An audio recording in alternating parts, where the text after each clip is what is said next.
But yeah, so first of all, welcome and thank you for coming on. Yeah, thank you for having me on. Yeah, you're welcome. You're welcome. I saw your just everything that you're all about, and I was really intrigued by your story. Because my podcast, it's obviously marketing focused, but it's also in the title Passion to Purpose. And I love hearing people's stories of how they found a passion and went with it, and started their own business or made a shift in their career. And I notice this a lot in the finance space, and especially with women in the finance space. I see a lot of, or I've heard from a lot of women, I've talked to a lot of women in that space.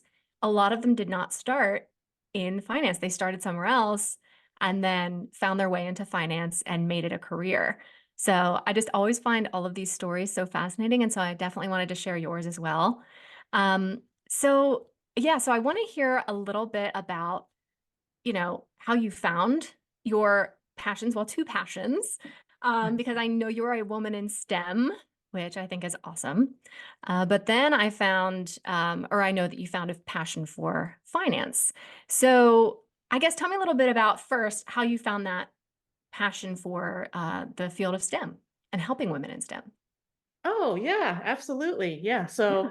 I've been an engineer for close to 20 years. And like the traditional person, I went straight to college. I picked electrical engineering as my major. Okay. Actually got through in 3 years. Oh, So wow. it was very interesting. I was just very good at math and science, and I love problem solving, and I knew engineering was for me. I didn't really think that far into, was it like a male dominated field? I didn't even think about the salary or career prospects much.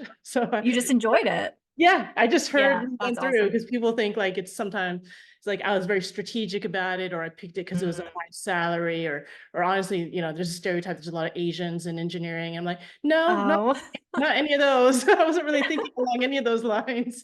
No one oh really gosh. like pushed Yeah. me into it, or it's like, oh, you're gonna make a lot of money if you can do it. And Yeah. honestly, even when I was graduating, it was kind of a depressed job market. So it's not like Mm. I came out and I had all these job offers lined up, or multiple job offers. It's kind of a tough time to graduate, but no. Yeah. And I did that for close to 20 years. I was at the same company for close to 16 years. Wow. It was the first Yeah. company and job I had out of college. So it's funny, like I tell people that's like my longest relationship, except maybe with my son. Yeah. It's outlasted like a lot of relationships.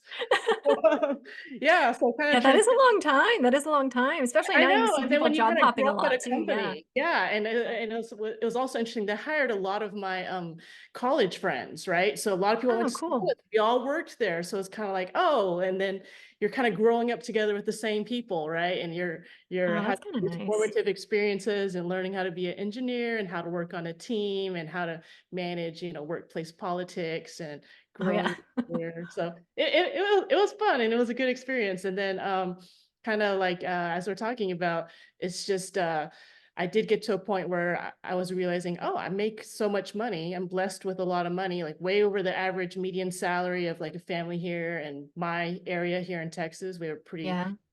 reasonable, very low cost of living. Not like the Midwest, but we're kind of Yeah.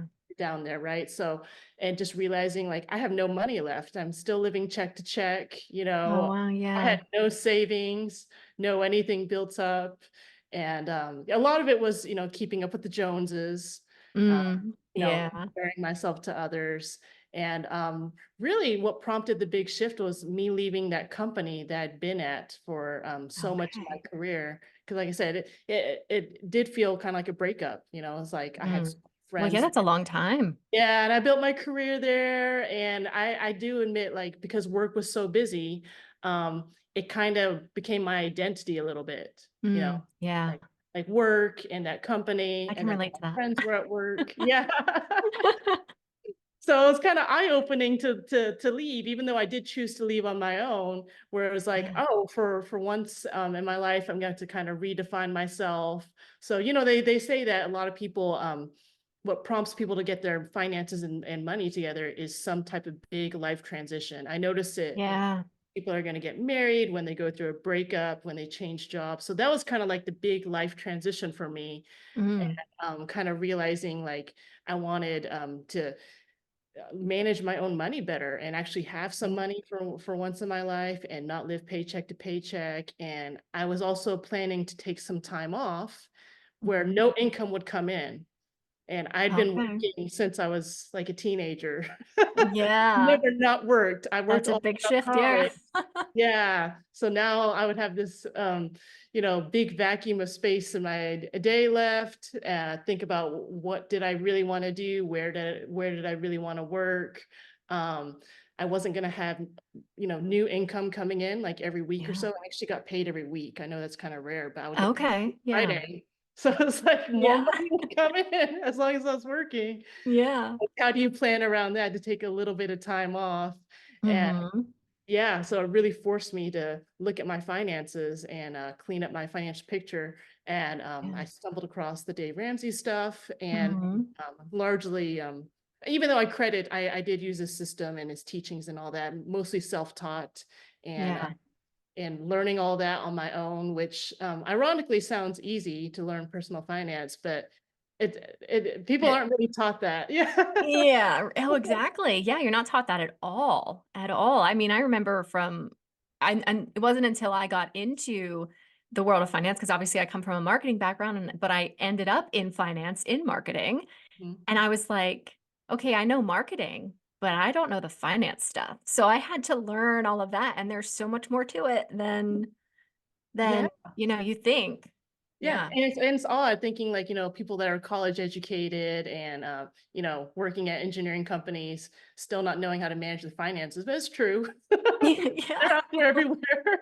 Because like I said, it's a totally different skill set. It's all these habits and discipline and behaviors that maybe you've never seen modeled in your own life. So Yeah. that was really groundbreaking, changing. I feel like that totally shifted the trajectory of my whole life. And then Yeah. ever since I've been super into I'm a huge personal finance nerd. And then I did have a shift a couple of years ago when I kind of realized I could probably hit some early retirement goals, but I didn't want to stop working. And I Yeah. always told people I wanted a business. But it was funny, I thought I'd like create a product or an app or something. But Oh, it yeah, yeah. finally hit me one day. I was like, oh, well, all I do is talk about personal finance. Like, I don't know Yeah. why I didn't think of that earlier, that was like my other passion, that to, Yeah. create a business around that and helping other people Yeah. with money. Yeah. Yeah. So that just hit you one day of like, "Oh, I'm gonna go Yeah. into Yeah, finance." it's like the Yeah? stuff I talk about. I always had friends and coworkers and other people ask me about money.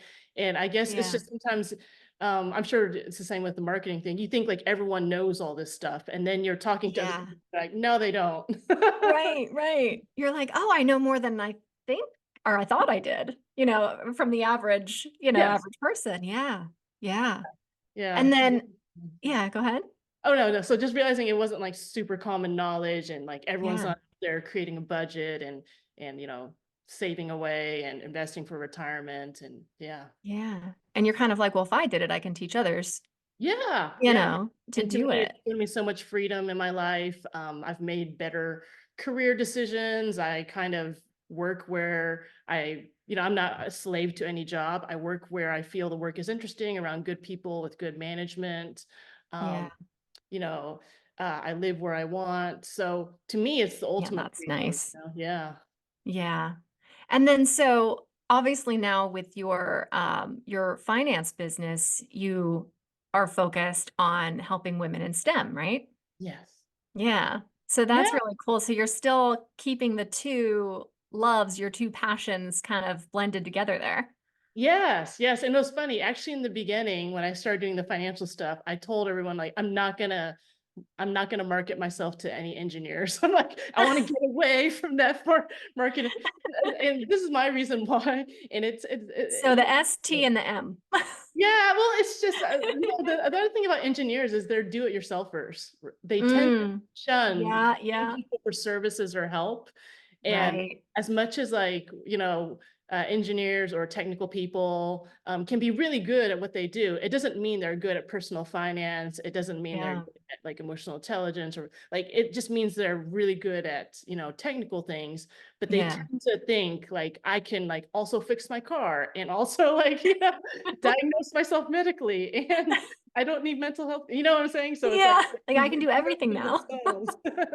Yeah, so I was like, I'm never gonna do that. And it's funny, it was kind of evolution where I kind of came to the conclusion like, oh, I think I do want to serve them, but I want to serve women, particularly Yeah. field, because I would have some consultations where honestly it just felt like someone was like kind of challenging me the whole time or trying to battle Mhm. me. It wasn't Mm. looking back, it wasn't a genuine consultation. It was like they wanted to kind of outsmart me, or I don't know what their Aw, agenda was. It's kind of interesting. yeah. Well, and there's too that, we always say birds of a feather flock together. Yeah. And the fact that you're a woman in STEM and you're also helping women in STEM, I'm sure there's a draw there for those people. If they're looking for Oh, someone, yes. Yeah. I they think can there's a relate to huge you in that way. yeah, because I think women want to talk to other women. Mhm. Money is a very sensitive topic. People don't want to be talked down to. They want Right. education, but they don't want this like shaming and judging and, oh, and talking to them like they don't know anything. So I think Mhm. that's another reason why women will pick other women in the finance field because they just Yeah. feel comfortable, like they're not going to get mansplained to. Yeah. Yeah. Yeah, I know. And it's just I read a statistic too that said what is it? Like 70% of women prefer to work with a female. Oh, that's my dog. I saw a stat that said like 70% of women prefer to work with a woman financial advisor, but yet only a small percentage of advisors are women. So there Oh, is that, there is yeah. that gap there. Not to discredit, I know some great guys in the field too, but there is that stat there. And so I'm Very sure people are true, doing. very true. I think women financial services field, I can't remember the exact number, but I know it's way less than a third. I know it's under 30. Yeah, yeah. So Mhm. yeah, Yeah. overwhelmingly, it's kind of like engineering. That there's a That commonality. It's too, a yeah. male-dominated field, so Yeah. there actually are a lot of similarities between engineering and financial advising. That's funny. Yeah, I was just thinking that. I'm like, you picked the 2 fields that are yeah. Yeah, for sure. That's funny. Um, but so I also know that, because I think all of this is really inspiring and you changing your career path and taking more control and all of that. But through all of that too, you're a single mom. Yes. Yeah. So Yeah. I'm sure that was not always easy. Oh yeah, yeah. I've been single quite a while. I mean, raising my son on my own, but yeah, that's the other reason why I think it's really important to be in the finance field because there's a Mm, lot of marketing to couples, right? That's most yeah. people, that's most financial advisors, most financial planners' ideal customer. They want a couple with kids. They want two incomes. Yeah. They want some kids. They're gonna sell them like life insurance, college investing, like all the stuff, right? Oh, All the yeah, American yeah. stuff. But I think there's another market of people that are kind of overlooked is Mm, single women, yeah. and there's lots of them out there, whether it's they're single by choice or they become divorced or widowed later in life, Right, right. or don't have kids. But yeah, to show people that you can actually, master your finances. I am what I call baby steps millionaire, if you follow the Dave Ramsey steps. So net worth millionaire, and showing people that you can do it on a single income, you can do it as a woman. I didn't do it while I was married. Because I think a Yeah. lot of the stories, especially if you follow the Dave Ramsey type of stuff, it's they're always showing like a younger married couple with either no kids or maybe like one or two kids. That's kind of Okay. so they're like, Yeah. yeah, you can do it if you're like them, if you're like in your 30s, and you're Yeah. a married couple. But like, where's the role models and people that are out there that don't fit that demographic, right? So Yeah. they'll always get served. I'm not worried about those people because, like I said, there's a lot of people out there to serve those people. But I feel Yeah, like yeah, there's there a are lot some of people underserved out there. markets for sure, yeah. Yeah, yeah. So yeah, it's been fun raising my son. He's about to be 18 and he's about to Okay. go to college. So that's a whole nother different chapter and transition in my life that I'm Yeah. looking forward to, but kind of also dreading. Oh, yeah, that's a big shift too, you're gonna be empty nester. Yeah, and I haven't had that in so long. And Yeah. and it's funny, even these past couple of years, I can tell my son's been kind of like fighting for like his independence. Like there was a time when we're close still, but Mhm. he wants like his to Oh, be yeah, able he's to at that do age things now on for his sure. own. Yes, yes, Yeah. he's going through a little bit of his rebelliousness, and, it's funny, like, I may go away and do something like an entire Saturday, and I'll come back and be like, "Oh, did you miss me?" He's like, "No." Aw, it's like, "Thanks, son." Yeah, yeah. But, you get it, yeah. Yeah, I'm still But trying to he's make as many moments and cherish time with him until he goes off to college and he's an adult, but, yeah, yeah, it's been fun, and another good, part of that timing is that when he's going off to college, um, you know, because people ask me, "How can I have a day job and do a side business?" I say it's because 'cause I'm at a certain season in life where I could do it.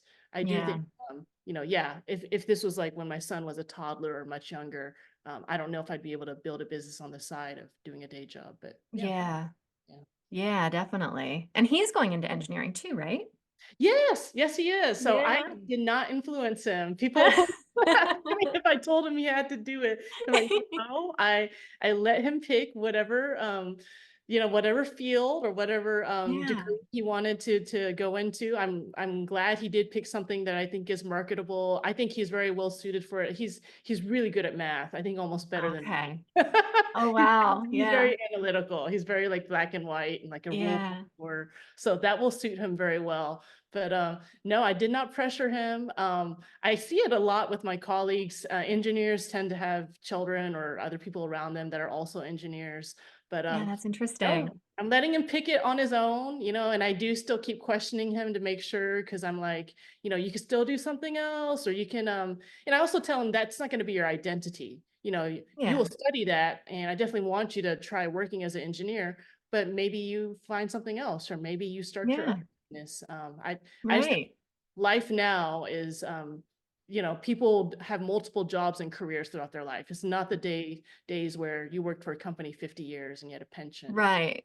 Yeah. Yeah, and you can yeah, because there's so much pressure, especially when you're at that age to like, "Oh, I have to pick something I wanna do for the rest of my life." It's like, no, you can pick something you enjoy now, Yeah. and then just like you did, like, years from now, switch to, something else. It's yeah, we have a lot more tools, I think, at our disposal to do that now.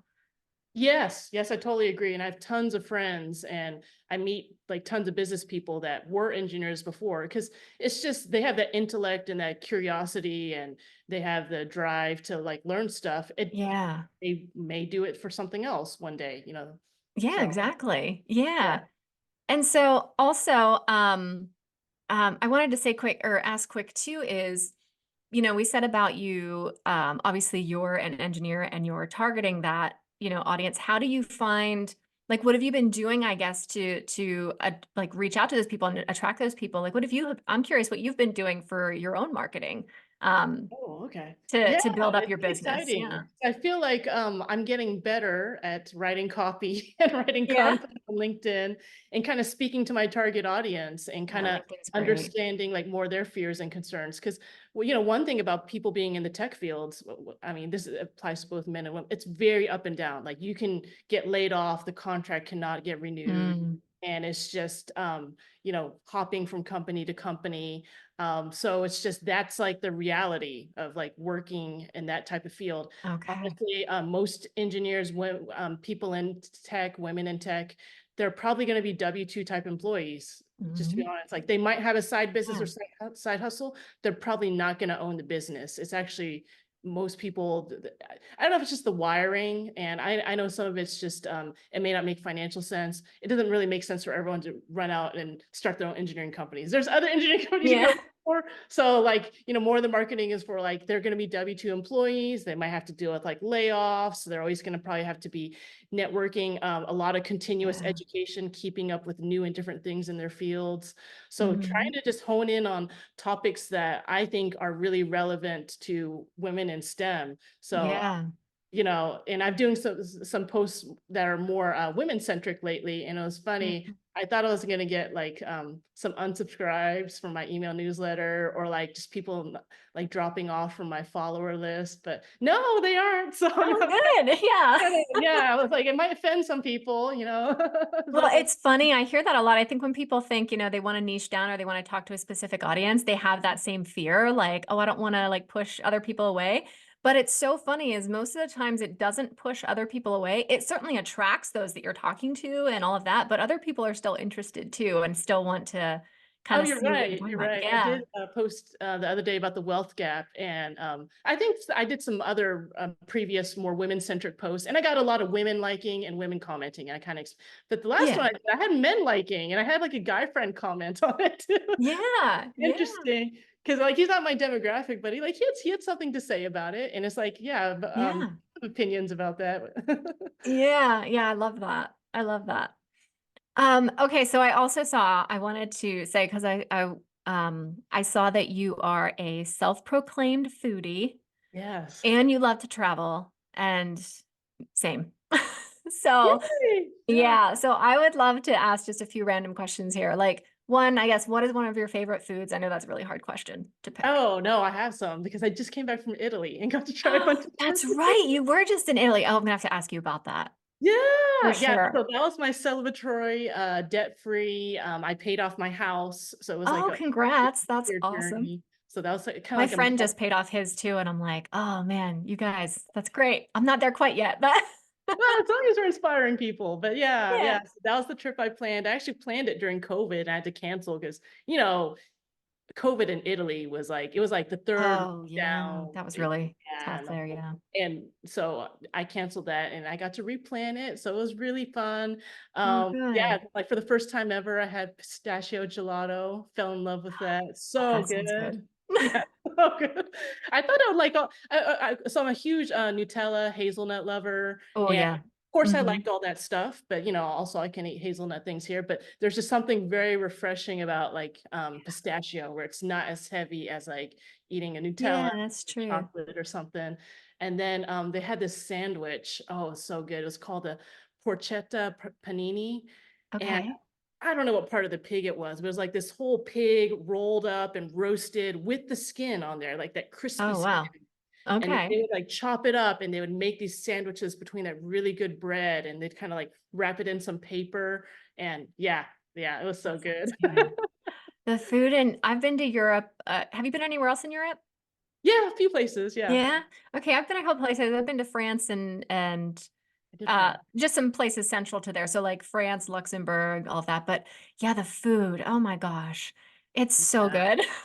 Oh, It yeah, is yeah, oh, it's oh, and just so then the good. pizza there was that good Um, 'cause I'm not a mm, pasta lover, and, I did not okay. eat pasta very often when I was there, and I kinda noticed when I was eating the pasta there, the little bit that I had, they eat it more bland, I think, compared to, like, he I Oh, think okay.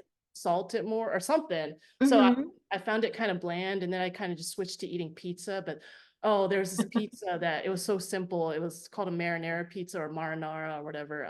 It Mhm. was just the dough, the tomato sauce, garlic, oregano, and olive it that's it. No cheese. Like, It but sounds every good. ingredient, like, has to be that good, right? Yeah. I mean, I love cheese, but even that sounds good without the Yes, cheese. yes, but, the key is that, like, every ingredient has to be, like, just top notch, and then, they would put it in the wood fire oven, and, oh, so good, but, yeah, so much bread and carbs and Yep. gelato and coffee everywhere, and then, Oh, they would yeah. serve you the coffee, it'd be like this, like, thimble-sized cup. It was Yeah. really Yeah, they're always so cute, like, so little. I remember when the first time I went, it was, like, even the most simplest things, like, it's called, can't remember exactly what it's called, something like it's just ham and butter pretty much. So it's like Mm. a little, like, skinny baguette, and they put butter and ham on it, like, that's it. But it's the most delicious thing. Oh, yes, yeah, and Yeah, the bread in it's so France simple, is but so amazing. good. Mhm, Yeah, mhm. yeah. Yeah, and so what about traveling? So, like, what are some of the favorite places you've been? Oh, we've been quite a few places. So, I mean, Yeah? fair share of domestic traveling. We've done like Utah, we've done, Arches, Zion, Ah, all that stuff. I So I I have nothing, haven't been nothing out there yet, I domestic. wanna do that, Oh, yeah. that's a fun trip. And like, if you like Yeah, national parks, and we've done, Tennessee, all parts of Texas and all that. But yeah, so I try to save up my vacation more for international travel. So I kind yeah, of yeah. will save more for I do the international same. travel. Yeah, so we did Italy, we've done Portugal, we've done London, England, we've done Australia, we've done Oh, Dominican wow. Republic, Puerto Rico. Yeah, I think our next trip we're gonna do, I really I want to see if I could fit it in before he goes off to college. We really want to do China. I actually had a Oh, China yeah. trip planned for like March 2020, which was like the worst time ever. So Oh, yes. maybe that got canceled. Yeah. Yeah. Oh, wow. Yeah. Yeah. Yeah. Oh, So, that's awesome. Is there any particular part you wanna go to?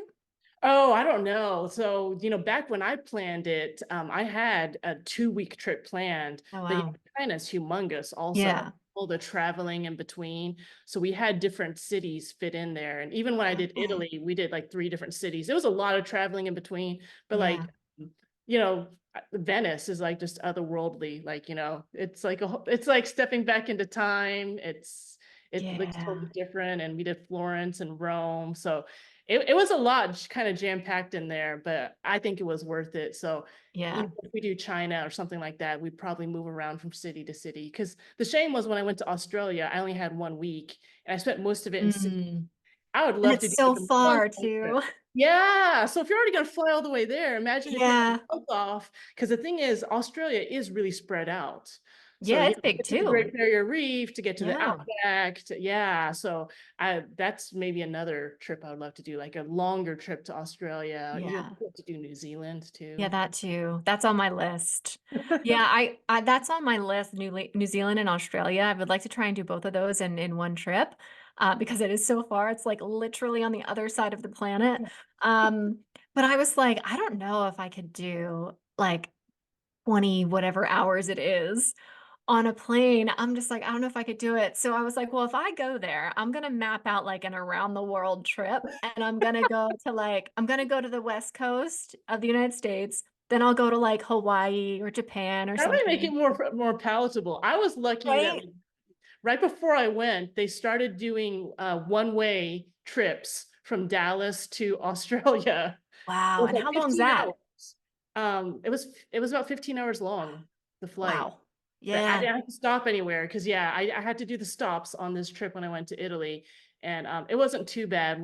Well, no, they actually were kind of bad. I had to stop in Spain and then I Hmm. went to Italy. But on the way back, I had to fly all the way back from Rome to Philadelphia.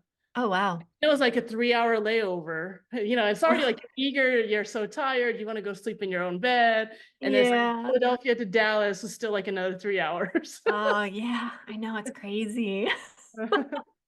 Yeah. Oh, that's awesome. I could definitely talk to you about the travel stuff too for forever. I really Oh love yeah, that. but it's one of my Yeah. values. It's what I'm really passionate about. I'm not a super materialistic person anymore. I Yeah. definitely was back in my debt days, trying to keep up with the Joneses and all that. But now I'm much more about having experiences. I love, Yeah. good food experiences. I like traveling. I like, just going around and seeing new things. And I want to do it with people I love too, right? And sharing. Yeah. And it really gives you so much back in return. It's something that you'll always look back on fondly, hopefully. You'll always look back on fondly and have those memories. And I mean, if you love travel like we do, it's something that never gets old, where I feel like when you buy material things, at least in my experience, it's like the novelty wears off pretty quickly. Yeah. And, it kind of just doesn't give you anything back anymore. And it's an investment not only in the joy of traveling, but just it opens your mind and just Oh yeah. so Yeah. many things, so many benefits, People I live think. so differently. I mean, they were so friendly there. And then it was funny, the day we went to the Coliseum, there was a marathon, like a huge marathon. I think people flew in from all over the world. Oh, And wow. the marathon was scheduled to end like really close to the Coliseum. So it was like probably the worst day to go there, but we'll probably never forget going there. Cause like, remember that day we went Right. to the Coliseum and there's a marathon running through there. Oh, wow. That's crazy. And it's Yeah. already crowded enough, right? And then you have Oh that. yeah, it was packed because of that, and they even shut down Wow. like the public transportation. We couldn't get a taxi that day, so Oh, yeah, wow. it was interesting. But it was like you kind of remember those mishaps and kind of the Yeah. adventures more than if everything went absolutely smoothly on the trip. Yeah, I agree completely. I agree. Yeah, because I have a quick story. I went to Iceland a few years ago, and we get there and we just want to see everything we possibly can. So immediately we just get our car and we start driving. And then I'm like, oh my gosh, I forgot, like everything's not open 24/7 here. Like we got to hurry up and get back and check into the hotel. So luckily we got there in time to check in. And I'm like, well, let's keep driving around and seeing stuff. So we were like tired. So we go to sleep. And I keep waking up and I'm thinking, wow, this whole 24-hour daylight thing must really affect you because I keep waking up, looking at my phone. I still got time. So I wake up, my phone says 7:30. I'm like, okay, I'm good. I try to look at the weather, and my weather app will not go like earlier than 11 a.m. And I'm like, huh, that's weird. And it took a minute for it to click that my phone, the clock on my phone never adjusted. Oh. And so I kept looking at my phone thinking, "Oh, I have plenty of time," and slept through the entire morning. My friend did the same. So I say to my friend, I go, "Where are you?" And they're like, "I'm out in the lobby having coffee." I go, "Do you know what time it is?" And they're like, "Yeah, it's like 8 o'clock." And I go, "No, it's like 11, 12 o'clock. Like, we gotta go." So we missed almost like half a day, but we had 24 hours of daylight, so it didn't matter. We just stayed out all day. But Oh, yeah, how so I'll funny. definitely never forget that. Oh, that's one of my dream, I wanna do a vacation over there too. I'd love to go. Yeah, it's gorgeous. It's gorgeous. Yeah, definitely recommend for sure. But yeah, so I want to ask you like to wrap up as well, like like with your business and everything, what are your big goals moving forward? Oh, well, I would love to serve I say 50 women. That's my goal. I would Yeah. love to have 50, but like my ideal niche type of clients, I met yeah, I think I will get this because women in tech, women in engineering, they're a little more like on top of their finances. Like I'm not how do I call it? There's some people that love I call it the messy finances people, like people that are like, oh, just all over the place. And I haven't filed my taxes for 3 years. And I want a little more like they're good and they want to optimize Like and they they get it, but they help. don't want to do it. Like, Yeah, they need yeah. some guidance, they need some help, but it's not like they're like, I'm gonna be honest, I had a consultation with the lady one time and I could tell she was a hoarder and she like her papers were like everywhere and she's like, I haven't Oh. paid taxes in like so many years and Oh, but wow. yeah, somebody will love working with there are people that love that stuff, like to delve through like years of documents and help straight. That's not like my ideal person. So like kind of like Yeah. I want one that's a little more responsive, on top of things, action oriented.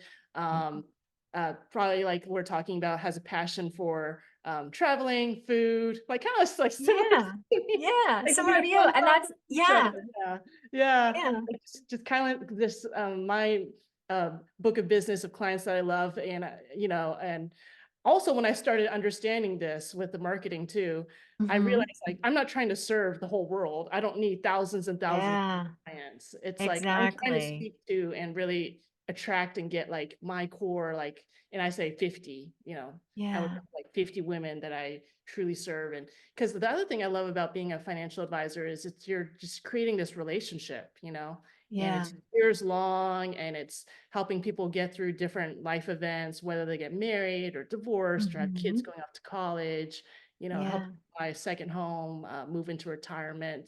So it's all that stuff where you get to walk people through their like whole life journey and how money affects all that and helps them achieve all their dreams. So to me, my Yeah. ideal is like 50 really, really good clients that like I love, like hopefully they love me and we can kind Yeah. of walk through life together. I like that. I like that. That's cool. Yeah. And so what would you say, because you made this, shift, and I know a lot of other people have done this, or maybe want to do this. So you made this shift and kind of found a new passion. Like, can you tell us a little bit about um maybe I guess some wisdom you would Oh share yeah, I that have lots of wisdom. what did you when you made that shift, like what are some things you maybe know now that you would have done or what worked for you Yeah. and all that, yeah. Yeah, I would definitely say start earlier. Start as early as you think you have a business idea, because I Yeah. also sometimes envy, I'll meet younger financial coaches, financial advisors, and they're like, I just want to exceed my current salary, which maybe they're making like 40, 50,000. So they can Mhm. very easily do that. But then Yeah. get later on in life, I have a son about to go to college, a pretty expensive college. So Mhm. I have more to think about, right? Where it's like I can't drop down that quickly or exceed that income that quickly. Yeah. Start as soon as you can, because maybe you fail and maybe it's not your life passion. I think for me it is, but who knows? But, Yeah. the younger you are, the lower the stakes there are for failing, capacity for learning. Um, also, looking back, I wish I learned more about actually marketing from the Yeah. beginning. Kind of the training I went to, the training where I Yeah. got my financial coach certification was really focused on, not, they were kind of very anti-social media, and they were really Oh, into like wow. clients are made in conversations. Just go have as many conversations as you can.